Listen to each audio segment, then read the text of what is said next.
Hour number 2 kicking off right now with the co-host of the Six Trophies podcast. Very popular program. Shea Serrano is going to be on Monday's show, I believe. Nice. We're just running through all this. We're fair and balanced. Joining us here, however, in studio is Jason Concepcion, right here on the Rich Eisen Show for the first time. Good to see you, sir. How are you? I'm doing well. Thank you for shouting out the suit. Listen, I went in the back. What's the shirt, though? The shirt is a camp shirt. I guess a Hawaiian style of print. Okay. Camp shirt, kind of a fun. Well, you mean camp? You mean campy though? Is like what you a mean? camp, like a shirt that back in the day, like during the Eisenhower era. Oh, I see what you're saying. A man might wear while outside barbecuing. I see what you're saying. Yeah. Because when you said camp shirt, I thought you meant like something with my name stitched in the back, Right, so we know right. what bunk the laundry should return it to. Yes, I think the title is a reference to that sort of thing, but yeah, like a classic. I like it. Kind of. But I like this. I appreciate you coming here, and congrats on your success. I appreciate I'm it. fascinated about this because so many folks will reach out and say, "How do you get started in the business?" You just started tweeting, essentially. Is that what you basically did? Is that what? Yes. Okay. Yes, exactly. I mean, I was working as a cater waiter for multiple cater waiter outfits in New York City. Mm-hmm. I was a delivery guy for my friend's wife's leather company. Had essentially, I went to school for music, and that went as well as you would expect. Mm-hmm. It turns out you don't need a degree in music to be successful in music if you're good at it. Mm-hmm. So I was kind of figuring out what I wanted to do. A huge Knicks fan for all my life. I started a Twitter account to follow my fantasy teams. Okay. And just started tweeting during games and tweeting during Knicks games, and somehow it took off, and it led me to writing. Was there a tweet in particular that took it off? Yeah. Yeah. Well, let me just first say that I had done a couple of freelance writing assignments for Deadspin, okay, for SB Nation, for a few other places before this tweet. But I did a tweet. James Harden had just been acquired by the Rockets. Daryl Morey had signed him, and Daryl is a famous quant analytical guy. Yes. And it was early in the run, and James was going crazy. And I think I tweeted, I'm going to paraphrase, but I tweeted something like Daryl Morey is furiously masturbating with a belt around his neck right now, watching this James Harden performance. And shortly after that, Chris like Ryan, a Chip Rossetti type scene, is what you're saying? From Boardwalk Empire? Yes. Okay. Wonderful show, underrated show. Yes. And Chris Ryan, who would become my editor at Grantland and later The Ringer, reached out shortly after that and was like, "Hey, do you want to try freelancing for us?" I was like, "Yeah," and that kind of set me on my way. Crazy story, I know. It can happen to you, kids. Hey! You never know when some, I'm trying to find this exact autoeroticism might spark your career. Yeah. Okay, very good. Look at you, man. It was a shocking development to me and to everyone else. I didn't know that I had a talent for writing until social media kind of told me that, maybe I'm kind of good at this. That's pretty cool, dude. Yeah. Well, again, congratulations and everything that you're building. Wondery's 6 trophies with you and Shea Serrano, Jason Concepcion here on the Rich Eisen Show. It's available wherever you get your podcast, released weekly on Wednesdays. And so, how did you become a Knicks fan? Are you from New York City? I'm from New York. I'm from Where about? Queens and Long Island, Bayside, and then Bethpage. Where's the accent? You don't have It comes back when I'm there, and I'm talking to my brother. When my brother picks me up at the airport, it comes right out. My girlfriend, the first time we went to Long Island together, was like, "Who are you?" I think I said, "You busting my balls here?" And then she was like, "Wait a second, did you say that?" Where did that come from? Whoa, holy shit! So you're like Tyrese Halliburton. You've got 2 voices. Yes, that's correct. Very good. Yeah. So the Knicks right now, Fantastic. right? I mean, Yeah. And I was saying this a few weeks ago. I'm not the only one, clearly, but Jalen Brunson is an absolute revelation. Yeah. That he went from being the why in the world are they overpaying for this guy to the savior. He is and I know that phrase gets used so often in New York City.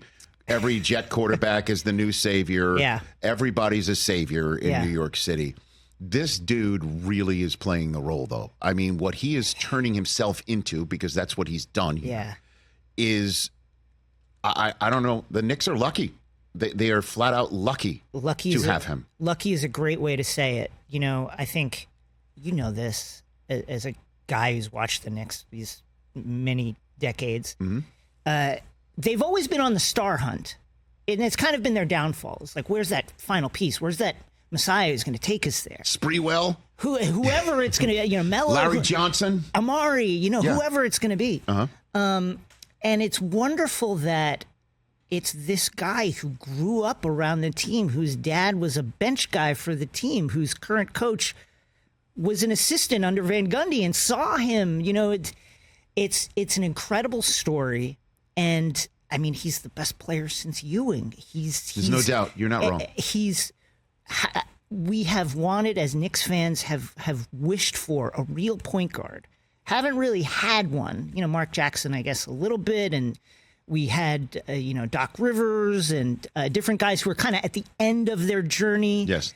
Charlie Ward. Charlie Ward was more famous for playing a different sport. Yeah, and then to have this guy come in with the ties that he has to the team, succeeding in the way he has, and maybe, to your point, maybe something about the unheralded nature of his arrival, and that the Messiah tag not immediately being put on his shoulders allowed him to grow into the role, and it's been a dream to watch. Yeah, I was saying the other day, we were all saying here when I believe we showed the clip from Rich Kleiman and on the boardroom, basically telling Durant, admit that I was right about, the Knicks being a viable option. Essentially, I'm totally paraphrasing here, but he's basically saying the brand is the Knicks brand is a real deal, and Durant basically saying, sure, the brand has always been the brand, but playing for them wasn't cool. They weren't cool to play for.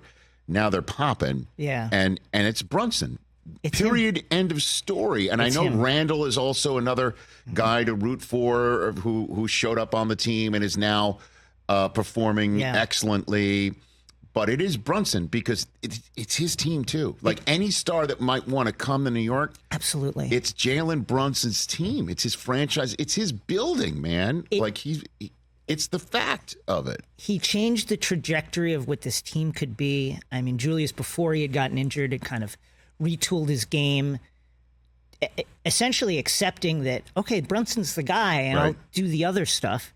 And I'm glad you mentioned that KD interview because a couple weeks ago, Clutch notably kind of squashed their feud with the New York Knicks. And, nothing succeeds like success. What this is showing is, the Knicks can't be really ignored in the space anymore. Players who might be with Clutch that are looking for a team might ask themselves, previous to the feud being squashed, like, wait, why are we not looking at the Knicks? They're doing well, right? Look at and it's just been magnificent. It's been great. It's exceeded my dreams. Hopefully they can get healthy, but this team is fantastic, and you're absolutely right. It's all about Brunson. And it is, and that may be the case though when the playoffs hit. Yeah. Right? I mean, because we're still talking about Brockman's Celtics. We're still talking about Giannis and the rest of what the Bucks are going to, we assume, improve. Yeah. With Lillard, when push comes to shove, the Cavs have been, I'm sure Cleveland fans are like, listen, New York guys, just chill out because they're second overall now. We're assuming, Embiid's not going to be a factor. So it is essentially going to be, can Brunson, can a guard, in a way, put the team on the back and go on an all-timer? Well, we'll see. We got to get OG back because he was so catalytic in the 4 or 5 games before he had to go out with the elbow injury. Just the way he immediately slotted into what the team is trying to do, the identity they had tried to instill under Thibodeau, which is this gritty defensive team, we're going to kill you on the boards and get second chance points. And he has really facilitated a lot of that, allowed them to get out in the open floor. Hope they can get him back. And, the East is a knife fight right now for everybody under the Celtics. The Celtics are just a class above everybody. Mm-hmm. But Cleveland, I think, really took the loss to New York to heart in the postseason last year. They've decided to crash the boards themselves. They're killing guys from three. It's going to be interesting, and it's just health. We got to get healthy. Tom Thibodeau loves to play guys, lots of minutes. Can this team sustain those minutes? Isaiah Hartenstein has a sore Achilles, has been limited in minutes. That Thibodeau wants to play him 40. We'll see. Jason Concepcion here on the Rich Eisen Show. Your tea leaf reading of how LeBron James's Laker tenure will either end or extend. Oh gosh, what's your tea leaf reading right now? I think he retires as a Laker. I think that when 2 years. Okay. I think it's a couple of years. He still clearly has a lot left. I think the team is playing better with D'Angelo Russell shooting the lights out of the ball. Of course, didn't play last night. But they also couldn't defend last night. Couldn't defend at all. But I think he has. I think it's a legacy play in a different way for him. And I think very clearly with some of the stories that have come out recently with, that the Warriors called the Lakers about LeBron. Kicked. They kicked the tires around to an extensive degree. Uh-huh. And I think that story and the way it was framed was spotlighted the fact that LeBron said no. LeBron, the Lakers let LeBron talk to the Warriors, and he said no, he wants to stay a Laker. I think he wants to stay there. I think he's always going to be agitating for a better team, but my guess is he retires there. And I do love backstories in the NBA, and certainly real-time ones.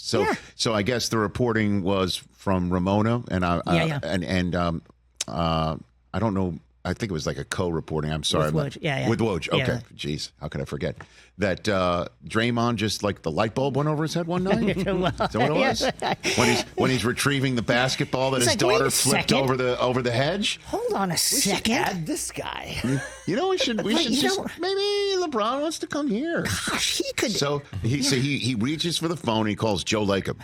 Right. Who reaches for the phone and calls Jeannie Buss. Right. Who then basically goes, listen, ask LeBron. Yeah. And call Rich Paul, because you check with him, because if he tells you, that's right, I'm interested, then I'll be interested, because I don't want people don't want to be here. That's right. That's and then Rich Paul says, we're not going anywhere. That's right. That's the way this apparently happened. That's right. When you say framed, what do you mean by that, Jason? Well, I just mean that stories. You know how it works. When they appear, how they appear. They all get together and say how. So it looks good that Draymond's all on board, and that Lacob is listening to a guy who basically, I think had to sit for a month. Yeah. That's a positive check mark for the Warriors. It's a check mark for Jeannie. Absolutely. Right. And it's a check mark for everybody. It's a check mark for everybody. I think the story obviously happened as it happened. I think it also is helpful to come out now after LeBron had been hourglassing. The sand was gone from the hourglass. That's the other. It wasn't even the sand was running. The time had run out. Now I may be showing my age here a little bit, Jason. Are there other emojis where there's more sand in the hourglass? Or is that the only choice on the phone? Just off the top of my head, I believe there is. There are more choices. There are more choices. Okay. Well, I'm gonna look. What a world we're living in. A crazy world. So you think LeBron wants to stay here? Yeah. Give it a shot. For the Lakers to have Pelinka try for Trae Young, like shoot that shot here, and run it for next year, which is kind of wild, because, this is a team that went pretty far last year, further than anybody thought they could. Yeah. Let's not forget about those I know that this is usually a different story. 2 great nights in Vegas, but let's not forget that. It's a team that's capable. Listen, when LeBron wants to call down the thunder, he still can, as we saw in the midseason tournament. And by the way, Adam Silver should thank LeBron every night before he goes to sleep for playing the way he did and legitimizing that. As we saw the All-Star game. What's the thing everybody was hoping for? Why can't one person just really try and grab the reins and play hard in the way that guys used to? And LeBron doing that for the midseason tournament was huge. Yeah, I think that he stays. I think they kick the tires on a number of different stars that they could try to pair with him, and I think they try and run it back. And if it doesn't happen, I think that as a legacy play, I think it's important for him to stay here. But then, listen, if they sneak into the play-in, you never know. That's true. You never know. They have that ability to be a great defensive team. They're not doing it now, but they have that ability. Right. And you certainly would not want to see them there. So a light bulb went over my head. Sure. I don't know if you could see it. But you were saying that the NBA in general is like, isn't there somebody who we can put on the floor who will treat things seriously for the NBA All-Star game? And I thought of the person. Who's that? Draymond Green. Oh, yeah. I mean, send him out there. Like, remember Terry Tate, the Office linebacker? Yeah. Yes. Yeah. And just that's what he needs. That's his role, is just to go out there, start banging out. Like, I don't want to see him in an alt cast. Yeah. I want to see him suited up, whether he deserves it or not.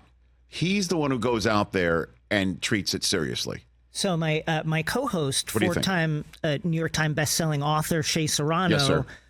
6 trophies, new episodes Wednesday, get it wherever you get your podcasts. Nice. Had a similar idea, a designated defender, like a Pat Bev or a Draymond Green type. Yes. Just have him out there. An irritant. An irritant, hate on people. Nothing dirty, but push the envelope a little. Get in a guy's ribs with the elbow a little bit. Right. Block some shots. Dive at the ball. Just make people uncomfortable. Get them upset. Yeah. Get them out of their comfort zone. Right. Don't you think that would turn on, and then suddenly they would start getting riled up, and now suddenly we're posting people up and we're banging? What do you think? I think it's a great idea. Thank you. How about this? Maybe something like automatic all-star slot for the defensive player of the year. Okay. Of the previous year. The previous year. Okay. No matter what you're in. That could be pretty fun. Or the top 3 defensive player of the year players. Well, what if one of them's Kawhi? Right. But this year, you could have had Rudy Gobert and Wembanyama and Vic in there. Exactly, Yeah. which is perfect. If Gobert's there, put in Draymond. Anybody who Draymond has stomped on or hit or choked out, if they're on the All-Star game, Draymond makes it. Nurkic. Sabonis. Yeah. LeBron. We're spitballing here. Yeah. We're spitballing. Right, I don't know if right. the league really, the association would kind of dig this, but I mean, you get some people out there. You need a habitual line stepper. Yeah. Whoever, and here's the thing, whoever performs the greatest irritancy, is that the word? Irritancy. Okay. Yeah. We're making Gets it the one. Bill Laimbeer Award. Wow. It's named after Laimbeer. Right. So they renamed the dirtiest All-Star player. MVP Kobe Bryant Award. Right. Now we have the Bill Laimbeer Award for the All-Star Whoever's game. the biggest a-hole to mix things up and make it feel real. Let me. TJ, what do you think? I'm digging. We are all over this. RES Consulting. It's what we do. This is what you're now an unofficial member of Rich Eisen Show Consulting. It's an honor to be here. Rich, let me ask you this. Yes, Jason Concepcion. As a person who watched Laimbeer closely, Oh God. a little before my time. Wait, but starting by the way with Land of the Lost, a kids show where he played a sleestack. he was a sleaze He on was Land of the indeed. Lost? Yes, he was. Chuck a wheel. Yes, he was. Bill Laimbeer was a sleestack on Land of the Lost. I had no idea when I was a kid watching Sid and Marty Krofft's Finest about going back in time. Marshall, Will, and Holly. I had no idea that I was watching Bill Laimbeer at the time. Don't mean to interrupt. Continue your thought. I'll just say That's how long I'm a Bill Laimbeer watcher and hater, I might I had add. a lot of trouble following the plot of Land of the Lost. Anyway, Yes. Laimbeer, a lot of people compare him to Draymond. Is that a fair comparison? Absolutely not. Yeah. That's what I think. I think Laimbeer was orders of magnitude worse. Oh, my God. Than anything Draymond ever did. Please. Yeah. Absolutely. Honestly, Draymond Green is like, what, Joe Dumars compared to Well, I don't know about that. Wait, Draymond has like Lady Bing trophies? Yeah. Don't you remember Lambeer mugged Larry Bird? Yeah. Yes, I do. Like truly? By the way, common foul. Arrested? A common foul in the late 80s. For mugging? Yeah. You pull that in Times Square, you are in trouble. So correct. Yeah. I think we just fixed the All-Star game. I think let's come up with it. So what would be the start? The five? Pat Bev is a great one. Because Pat Bev doesn't care. Mandatory. Right, and he would piss off the officials too. Right, Absolutely. He can grab a camera. Yeah. Right, and start showing to people. There's not enough defense. I'm here for this reason. Okay. Who else? Who else? Gobert. Gobert for sure. Marcus Smart when healthy. Marcus Smart is a great Dylan one. Brooks. Dylan Brooks. Yep. Dylan Brooks is MVP awesome. of this team. Dylan Brooks. Yes. Well, I think we've put our finger on something, which is, because I think if you're just going to say defender, OG Anunoby is one of those guys, Sure. but you need He's too the nice. mouth. He's too quiet. Yes, correct. OG's too quiet, too about his business. You've got to mix it up. You got to get these guys like saying, "I am actually That's I am it. an all-star. I make $60 million per game. That's right. But this guy is pissing me off. I'll show him." Do you understand how to do a wrestling promo as well as play defense? That's what On we the need. way to the hoop. That's right. That's the guy we need. Let me tell you something, brother. By the way, Grant Williams is kind of low-key on this list. He's low-key. Yeah, he's low-key on He this. talks in a way that I I'm don't literally think he just should. looking up the technical foul leaders this year. Nice. Don't look up technical fouls. Look up flagrant fouls, sir. You've got to go next level. Good one. All right, Flagrant hold on. twos. If you've got a flagrant two, you're in the You're mix. in. Well, then you got to put Well, you're in the Isaiah mix. You Stewart. still have to pass the test. Isaiah here. Stewart. You got to put Isaiah Stewart in there because he'll beat you up before a game starts. Oh, God. Allegedly. Yeah. Oh, no, not allegedly. He got arrested. Well, look, man, I'm just saying. I didn't see it, so. You're welcome, Adam Silver. Man. You're welcome. We All got to right. start making some money with this. Jason Concepcion here on the Rich Eisen Show. What TV shows are you watching? Oh God, we were just talking about Mr. and Mrs. Smith on Okay. Amazon. And I'm enjoying that. Which you can see here on Roku. That's right. I'm Okay. partway through that one. I'm watching on the reality tip. I'm watching Love Is Blind with my girlfriend and Vanderpump Rules, which as a LA resident is kind of like a local show. And I'm on a Mad Men rewatch right now. Okay. Rewatch. Yeah. Yeah, the rewatches are good. I did a whole Sopranos rewatch over the great. summer. Well done. All the way through. All the way through. Oh God, man. And the last season for me was the most disturbing watch because I knew what was coming. You know what I'm saying? And so we're watching it through for the first time. There was a little bit of pins and needles. Yeah. It was more difficult knowing what's coming. What's your Because I favorite? just wanted him to just stop his behavior because he was causing his. Are we talking misery. about John? Or are we talking No, about about Tony. Tony Soprano? Yeah. Let me ask you, the finale now Yes, that we're years past it, yes, how do you feel about it? I love it. Yeah. I kind of dig it. Yeah. At the time, though, I was pissed for two Same. reasons. One, I wanted resolution. Yeah. Two, we were hosting it in our house with a whole bunch of people, and when when it went black, the whole room turned to me, including my wife. Yeah. Like, did you not pay the bill? Yeah, Like, yeah. what happened? Did you forget to pay Excuse me. the bill here? And I'm like, hey, everybody, I don't know what's going on. The TV's dark for an absurd number of times. Like, it was that long where people were turning, looking at each other, and then turned to me like it was my fault. Yeah. What about you? You like it now or no? I think it's brilliant now. And I had the same reaction at the time. I was living in a studio apartment, like former motel. And it was very possible that I didn't pay the bill. Like when it went off, I was like, "Oh, I legitimately didn't." The bed wasn't coin operated, was it, Jason? It was that kind of.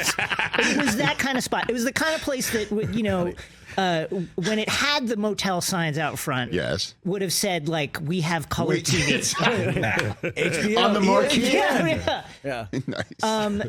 But now I think, holy cow! It's the fact that we're still talking about it. Right. The way it makes you think about all the things that might happen to Tony. Forget what happened to him in that moment. Mm-hmm. That guy's waiting, he's going to be there, whether it's then in that diner, after, a month later, that guy's going to be there at some point. The way it made me think about that, I just think it's brilliant. Well, it's just so difficult to end a long-running show. Really is. Coming up with something that is not only satisfying in terms of plot conclusion, but also just watchability, where it still has the same sensibility of the hit of the lion's share of the hit years. Yeah, it's really hard. So, I mean, I bring up Lost. Lost had one of the best first seasons ever. Where it was groundbreaking, mind-blowing, and then I just don't know what the hell happened after that. I mean, what would you say is one of the more satisfying final seasons of a show where they got it right? Even Chris curses Game of Thrones now after loving it for as long as he did. Ready, Jason? I wish I never watched it. No, come on, Complete Chris. waste of time. No, the final season of Game of Thrones so bad. so upset him. Here's the deal. As great as the first seasons were, that's how equally bad the last season was. He won't even give House of Dragons a try. House of Dragons is great. I enjoy it too, by the way. I am the official podcast co-host of House of the Dragon on HBO. Get it wherever you get podcasts. Nice. And so take this with a grain of salt, but it's great. Here's the thing about Game of Thrones, the final season. First of all, I think up until Night of the Seven Kingdoms, brilliant episode, made me weep. Even up to the Winterfell episode, great season. I think, for me, the fact that people cared that much is part of the magic of television. I enjoyed the ride. I understand people were disappointed by it. I loved the ride. Of course, it was a tremendous thing for he's me also personally. He's also the type of guy, and they say here all the time. Yeah. Well, I don't want to go there about would you rather be blown out or you're in it, or would you rather just lose a close one? It just seemed like they got sloppy and they just kind of rushed it, and it was unnecessary. They could have taken as much time as they wanted. HBO would have given them all the runway they needed, and they're like, no, we're good. We're gonna do it in 6-7 episodes, whatever. Why? Well, they also didn't have the source material. By the way, they didn't have the source material to work off of. George. We're still waiting. We're waiting on pages. We've been waiting 14 Number years of times now. that I see him write about the Jets instead of like finishing this damn, I am on the saga. We're gonna get the next book. Okay. I believe that. I'll say that. And what happens first?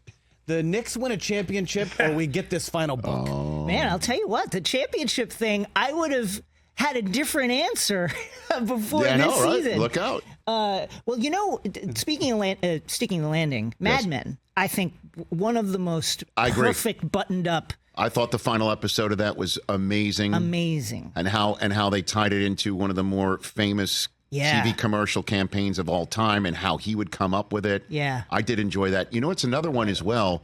I don't know if you watched Marvelous Mrs. Maisel. Did you ever watch that? I didn't get into Maisel. Listen, it is a spectacular television show. Okay. And it's the acting, the writing is spectacular. And, straight up, I will watch Rachel Brosnahan read a phone book. But the last season is perfect. It's truly one of the greatest final seasons I've ever seen. It's satisfying. It gives you a storyline. It brings seasons together. It's moving. It's hilarious. The final scene is perfect. It's great. Seinfeld? Seinfeld, it made me laugh. I know it made you laugh. The final episode, the two-parter? Yep, yeah, absolutely. It was funny. Uh-huh. But it was like goofy, kind of like the whole show was. I tend to skip everything about season 9 of Seinfeld. I just kind of don't even. I have zero complaints about Seinfeld, zero, and I will never have a single complaint about Seinfeld. I'm trying to get my oldest son to start watching it because he loves comedies. He loves 30 Rock. He binged watched all of Modern Family. He loves Only Murders in the Building, and I'm like, you would love Seinfeld. And then I'm like thinking to myself, how would he understand a payphone episode? You know what I mean? Yeah. Like, wait a minute. They miscommunicated because they couldn't get in contact with each other? Like, what's up you had with to that? change. As I'm Snapchatting away. There are some interesting moments like that. What'd you think of The Succession? finale. I loved it. Me too. Just a show that really grabbed me. I'm proud to say I was there from season 1. Me too. Even through the shakiness up to, when it really took off in the middle of that season. One of the most high quality seasons. Like a rocket ship, by the way. Rocket ship. I remember the first couple episodes of Succession, my wife and I were watching it, and we're like, why do we care about any of these people? They're all so terrible. Awful, terrible human why I beings. couldn't There's get into it. nothing that wants me to be sticking around at all because they're such horrible people. And I forget what episode it was, but it was so fantastic, and it kept on going straight up like a rocket ship is the only analogy. Yeah. And I've never seen a show that's supposedly a drama that's made me laugh out loud more than Succession. I think for me it was getting used to the visual language because it is a dark comedy. You are watching these people at their worst. It's one of those few shows about wealth that makes wealth look like a terrible time. Yes. And once I figured out, this isn't a drama. They're shooting it this way for a reason, then the performances really started to get to me. And for me, I think it was that episode where Tom and Greg go to that weird restaurant and they eat the birds with the napkins over their heads so that you could. I forget what the turn of phrase, like soak in their misery of these small birds or something like that. And I was just like, wow, show is crushing it. How about this for a Stuck the Landing? Eastbound and Down. I didn't see the final season of that, I admit.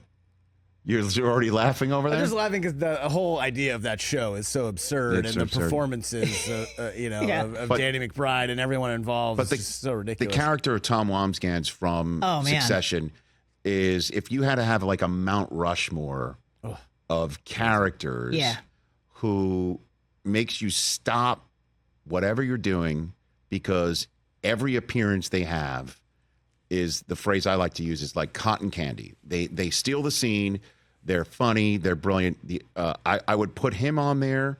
To use your Mad Men phrase, Roger Sterling. Oh, I love Roger Sterling. Anytime his character shows up, John Slattery plays him. Yeah. I guess Al Swearingen from Deadwood. Anytime he would show up on the screen, Tyrion Lannister. That's a good foursome right there. Yeah. That's a good foursome right there. Where just anytime they show up, it's a showstopper. You're going to get a line that's going to kill you. And then Succession just reached the pantheon of a pop culture iconic show because it filters into your mind when other things happen in life. Yeah. Just yesterday, we were in our text exchange explaining Sean Mitchell, who's at home right now, our digital coordinating producer who tracks everything on the show. He texted us that there's a moon landing, first time in decades, coming up, and we start texting. He's like, I hope Roman Roy isn't in charge of it, And then we start texting around. I think Hoskins put on our text exchange of that scene where he's watching it on his computer screen. All the emails coming through. That's how Succession is taken over. And for me, that show, Tom in particular. In the media, the corporate space of media, there's always a person like Wamsgans where you're like, you're gonna survive. Whatever happens, the nuclear bomb hits this industry. We know him. I know Mount Rushmore. Yeah, the nuclear bomb hits this industry. We're McAfee called gone. one out. You're gonna be here. I just said it. Wow. Yeah, no doubt. Yeah. That you happens. have that instinct to be near the thing that will keep you safe and allow you to succeed.